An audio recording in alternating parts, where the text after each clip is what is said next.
حضرت علی فرماتے ہیں کہ جب تم پریشان ہو تو یہ دعا پڑھو، حسبنا اللہ و نعم الوکیل، پریشانی ختم ہو جائے گی۔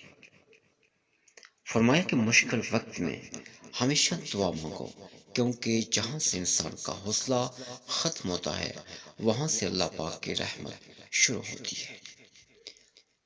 زندگی میں آگے بڑھنا ہے تو بہرے ہو جاؤ، کیونکہ بعض لوگوں کی باتیں مایوسی میں اضافہ کرتی ہیں۔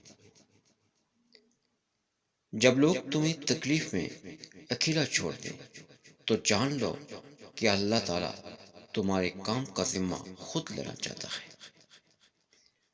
اس سوچ کے ساتھ زندگی میں آگے بڑھو کہ اللہ نے یقیناً بہترین ہی سوچا ہوگا۔ درود شریف واحد ایسی عبادت ہے جو زبان سے نکلتے ہی قبول ہو جاتی ہے۔ بہترین ہم سفر کی سب سے بڑی خاصیت یہ ہے کہ وہ آپ سے اختلافات اور ناراضگی کے باوجود بھی آپ کا خیال رکھنا اور فکر کرنا نہیں چھوڑتا۔ فرمایا کہ پریشانی خاموش رہنے سے کم، صبر کرنے سے ختم اور شکر کرنے سے خوشی میں بدل جاتی ہے۔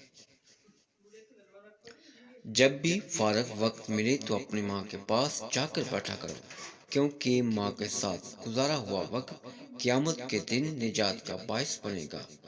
صرف پیسے کا ہونا رزق نہیں ہے، نیک اولاد، اچھا اخلاق اور مخلص دوست بھی رزق میں شامل ہیں۔